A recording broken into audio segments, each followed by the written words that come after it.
Hi అండి, అందరికీ ఎలా ఉన్నారు అందరూ? ఈరోజు చేపల కర్రీని నా స్టైల్లో ఎలా చేస్తానో చూపిస్తాను, వచ్చేయండి. నేను 1.5 kg చేప ముక్కలు తీసుకున్నానండి. చేప ముక్కలు చిన్న చిన్న టిప్స్తో మనము కర్రీ ఎలా చేసుకుంటానో చెప్తాను. ముందుగా చేప ముక్కని నిమ్మకాయ ఉప్పుతో బాగా క్లీన్ చేసుకొని పెట్టుకోవాలండి.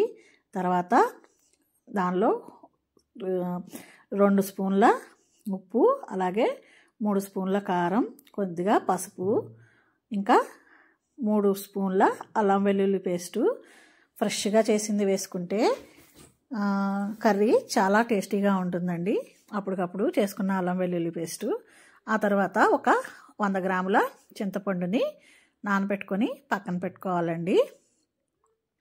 అట్లాగే ఈ అల్లం వెల్లుల్లి పేస్టు, ఉప్పు, కారం కలిపి ఇట్లా బాగా కలుపుకొని ఒక అరగంట పక్కన పెట్టుకోవాలి. ఈలోపు మనం కర్రీలోకి ఉల్లిపాయలు కోసుకుందాము. చూసారు కదా, ఉల్లిపాయలు ఒక 7-8 ఉల్లిపాయలు, చిన్నవైతే 7-8, పెద్దవైతే 3-4 తీసుకోవాలి. అట్లాగే ఇప్పుడు ఒక బాండీ పెట్టి దానిలో ఒక 4 గరిటెల నూనె వేసానండి. చేపల కూరలోకి నూనె అయితే ఎక్కువగా ఉంటేనే టేస్ట్ బాగుంటుంది. నూనె అయిన తర్వాత కొద్దిగా పసుపు వేసి సన్నగా తరిగి పెట్టుకున్నటువంటి ఉల్లిపాయలు, అలాగే పచ్చిమిర్చి చీలికలను కూడా వేసుకొని బాగా ఎర్రగా దోరగా వేయించుకోవాలి. చేపల పులుసులోకి పచ్చిమిరపకాయలు వేసుకుంటే అవి తింటూ ఉంటే టేస్ట్ చాలా బాగుంటుంది. ఎంతమందికి ఇష్టం చేపల పులుసులోని పచ్చిమిర్చిని? ఎంతమంది తింటారు? తర్వాత ఉల్లిపాయలు, పచ్చిమిర్చి వేసిన తర్వాత బాగా ఎర్రగా వేయించుకోవాలి. ఈలోపు చింతపండు పులుసుని, నాన్న చింతపండుని చక్కగా పులుసు తీసుకొని పెట్టుకోవాలండి. చూసారు కదా, ఉల్లిపాయలు అయితే చక్కగా వేగినాయి. మరీ ఎక్కువగా అవసరం లేదు. చేపల కూరలోకి ఉల్లిపాయలు ఎక్కువగా ఉంటే చక్కగా గుజ్జు గుజ్జుగా ఉంటుంది కర్రీ. ఆ తర్వాత ముందుగానే మనం మ్యాగ్నేట్ చేసి పెట్టుకున్నాం కదా చేప ముక్కల్ని, ఇందులో వేసుకొని అన్నిటినీ నీట్గా సర్దుకోవాలండి.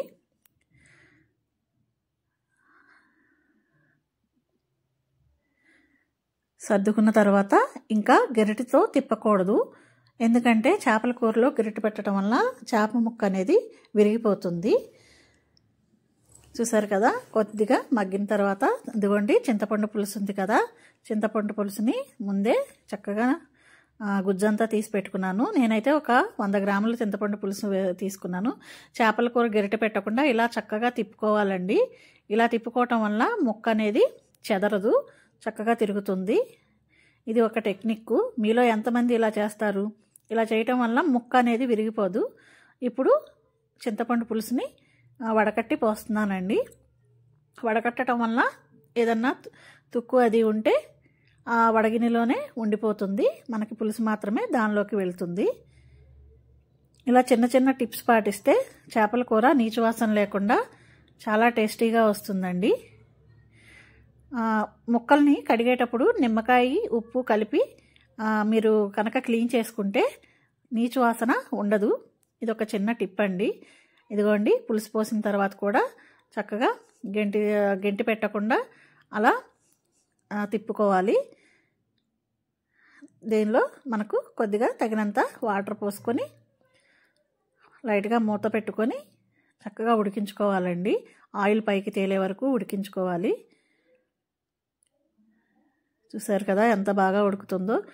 ఇలా తిప్పటం వలన మనకి ముక్క అనేది చెదరదండి, చక్కగా ఉడుకుతుంది కూడాను. గంటి పెట్టి తిప్పటం వల్ల ముక్క చెదిరిపోతుంది. చూసారు కదా, ఎమ్మీగా చేపల పులుసు అయితే కలర్ఫుల్గా రెడీ అయిపోయింది. చేపల కూరని వేడివేడిగా తినే కన్నా చల్లారిన తర్వాత తింటే దాని టేస్ట్ బాగుంటుంది. ఆఖరిలో గరం మసాలా వేసుకోవటమేనండి. గరం మసాలా వేసిన తర్వాత కూడా మళ్ళీ ఒకసారి గరిటె పెట్టకుండా చక్కగా మసిగుడ్డ పట్టుకొని చక్కగా తిప్పుకోవాలండి. ఇలా తిప్పుకోవటం వల్ల ముక్కలకి అంతా ఆ పొడి మసాలా అనేది పడుతుంది. చూసారు కదా, లాస్ట్లో ఇంకా కొత్తిమీర దించేసుకోవటమేనండి.